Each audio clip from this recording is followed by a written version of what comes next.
అని చెప్పి ఇవాళ బదనాం చేసే ప్రయత్నం చేస్తున్నాం అంత మంచి పథకాన్ని. నేను అడుగుతున్న వ్యవసాయ మంత్రి గారు, వ్యవసాయ అధికారులు, అదేవిధంగా రాష్ట్ర ముఖ్యమంత్రి చెప్పు, నువ్వు రేపు క్యాబినెట్లో మొత్తం లిస్టు పెట్టు. ఏ ఊర్లో నువ్వు చెప్పిన 22,000 కోట్లు ఎక్కడ దారి మళ్ళినాయి, అవి ఎవల ఖాతాలో పోయినాయి లిస్టు పెట్టు, ఊరూరికి పెట్టు. ప్రజలు చూస్తారు. మేము అంటున్నాం ఇది పచ్చి దొంగ మాట. 22,000 కోట్లు దుర్వినియోగమైనాయని చెప్పి నువ్వు మాట్లాడుతున్న, నీ ప్రభుత్వం మాట్లాడుతున్న మాట చెత్త మాట, దొంగ మాట. ఎందుకంటున్నా అంటే నేను అడిగిన వ్యవసాయ అధికారులను మాట్లాడినా, ఏడుకెళ్ళి వచ్చిందా ఈ నెంబర్ అని అడిగిన. వాళ్ళు ఏం చెప్పారు ఎరికేనా?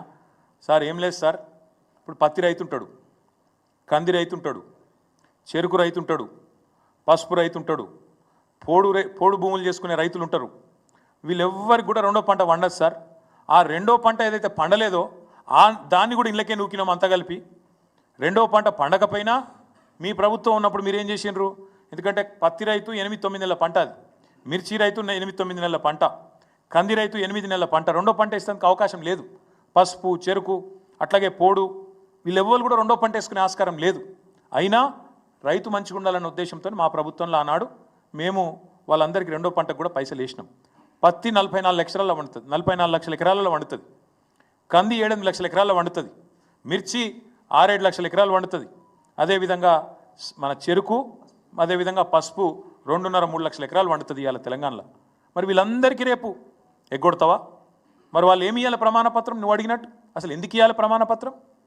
మేము అడుగుతున్నాం. ఇవ్వాలి ఈ లెక్కలన్నీ దాచిపెట్టి ఈ పైసలు ఏవైతే మేము వేసినామో అవన్నీ దుర్వినియోగమైనాయని చెప్పి క్రషర్లకు పోయినాయి, రియల్ ఎస్టేట్కి పోయినాయి, గుట్టలకు పోయినాయి, రాళ్ళు రప్పలకు పోయినాయి అని అడ్డమైన దౌర్భాగ్య భాష ఏదైతే ప్రభుత్వం మాట్లాడుతుందో ఇది కేవలం రైతు బంధు పథకాన్ని బొందబెట్టేందుకే. రైతు బంధులో ఏదో జరిగింది, తప్పు జరిగింది అని ముందైతే బట్టగాల్చి మీదేసి ఆ తర్వాత ఆ పథకాన్ని బొందబెట్టడమే ప్రభుత్వం యొక్క ప్రధాన ఉద్దేశం లెక్క కనబడుతున్నది. అందుకే మేము రాష్ట్ర రైతన్నలను అడుగుతున్నాం, నిలదీయండి, ప్రభుత్వాన్ని నిలదీయండి, అడగండి ఎందుకు ఇవ్వాలి ప్రమాణపత్రం.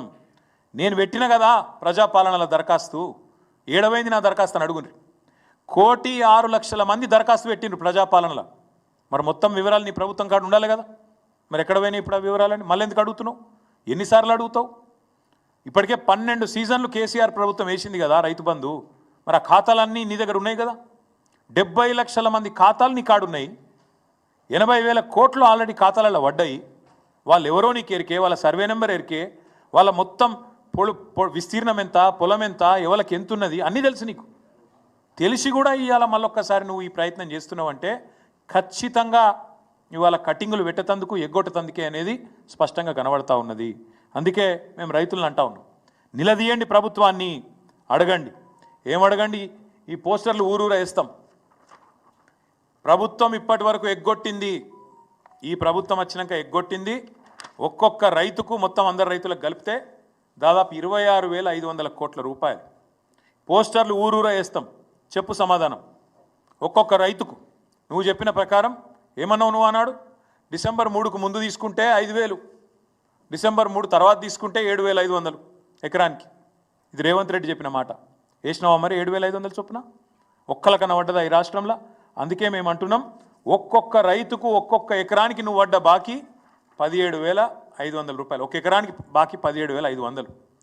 ఒక ఎకరానికి 17,500 అయితే ఇగో 2 ఎకరాలకు ఎంత, ఎవరికైనా ఎక్కలు రాకపోతే 2 ఎకరాలకు ఎంత, 3 ఎకరాలకు ఎంత, 7 ఎకరాలకు ఎంత, ఇవన్నీ ఊరూరా పోస్టర్లు వేస్తాం. రైతులు అడుగుతారు, ప్రభుత్వాన్ని సమాధానం చెప్పాలి. ఎందుకంటే నువ్వు తప్పించుకుంటా అనుకుంటున్నావు, రైతు బంధును మొత్తానికి బొండిగా విసికి చంపేస్తా అనుకుంటున్నావు. రైతు బంధును లేకుండా చేస్తే కేసీఆర్ ఆనవాళ్ళు లేకుండా పోతాయి అనే ఒక చిల్లర ప్రయత్నం రేవంత్ రెడ్డి చేస్తున్నాడు. కానీ వదిలిపెట్టాం, బరాబర్ అడుగుతాం, అన్నీ అడుగుతాం. దమ్ముంటే ప్రభుత్వానికి డిక్లరేషన్ నువ్వు ఎంత రుణమాఫీ చేసినావు, ఏ ఊళ్ళో ఎంతమందికి అయింది, ఎన్ని పైసలు ఇచ్చినావు, నువ్వు పెట్టు ప్రమాణపత్రం, నువ్వు పెట్టు డిక్లరేషన్. ఏ ఊళ్ళో ఎంతమందికి రైతు బంధు పోయింది, ఎన్ని పైసలు పోయినాయి, ఎవరికి ఎంత ముట్టినాయి, దమ్ముంటే పెట్టు. బోనస్ ఎవరికి ఎంత వచ్చింది ఊళ్ళే పెట్టు. ఏ ఊరికి రైతు కూలీలు ఎంతమంది ఉన్నారో పెట్టు. ఏ ఊళ్ళో కౌలు రైతులు ఎంతమంది ఉన్నారో పెట్టు. భూ యజమానులు ఎంతమంది ఉన్నారో పెట్టు. అప్పుడు హిసాబ్ కితాబ్ మొత్తం కూడా రైతులు లెక్కదిస్తారు. మా దగ్గర స్పష్టమైన సమాచారం ఉంది కాబట్టే ఆ రోజు భూ రికార్డుల ప్రక్షాళన చేసి వెంటనే మేము మొత్తం రైతాంగానికి 70 లక్షల మంది రైతులు 1,52,00,000 ఎకరాలకు టంచన్గా రైతు బంధు వేసినాం. మా దగ్గర క్లారిటీ ఉంది. ఒక్క పైసా లంచం లేకుండా, ఒక్క రూపాయి అవినీతికి ఆస్కారం లేకుండా చేసినాం. జోరుదారుగా రైతు ఒక రారాజులాగా కేసీఆర్ గారు ప్రభుత్వంలో బతికిండు. మరి ఇప్పుడు మీ ప్రభుత్వం వచ్చినాక బిచ్చగాన్ లెక్క రైతు ప్రమాణపత్రం ఇవ్వాలి అనలేదు. అనలేదు దొంగతనం జరిగినట్టు 22,000 కోట్లు దారి మళ్ళినాయి. ఎవరికి పోయినా 22,000 కోట్లు చెప్తావా? దమ్ముందా ఈ ప్రభుత్వానికి? ఎక్కడ పోయినా 22,000 కోట్లు చెప్తాందుకు? పెట్టు, లెక్క పెట్టు. సూర్యాపేటలో ఎంత, సూర్యాపేట నియోజకవర్గంలో ఎన్ని పైసలు పోయినాయి, సిరిసిల్ల నియోజకవర్గంలో ఎన్ని పోయినాయి, మహబూబ్నగర్లో ఎన్ని పోయినాయి, హుజురాబాద్లో ఎన్ని పోయినాయి, మెదక్లు ఎన్ని పోయినాయి, మొత్తం పెట్టుర్రి.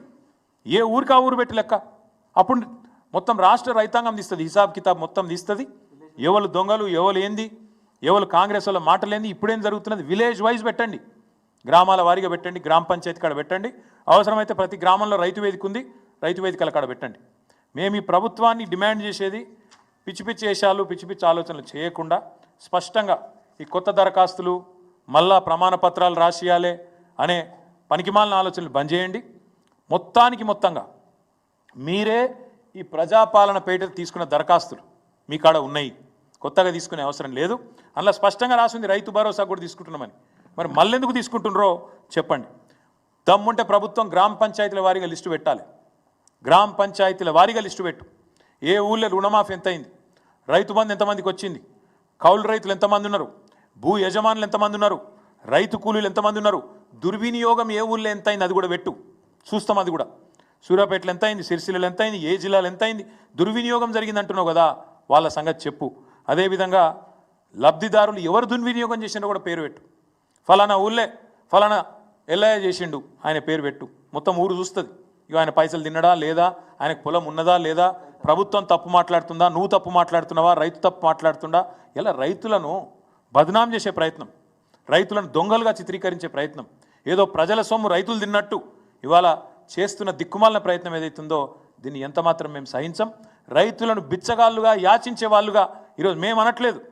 మీ మంత్రి అంటున్నాడు, వ్యవసాయ మంత్రి అంటున్నాడు రైతులు అడుక్కుంటారా అని. ఏది రైతు బంధు గురించి అడిగితే, రుణమాఫీ గురించి అడిగితే, బోనస్ గురించి అడిగితే వ్యవసాయ మంత్రి అనే మాట, రైతులు అడుక్కుంటారా?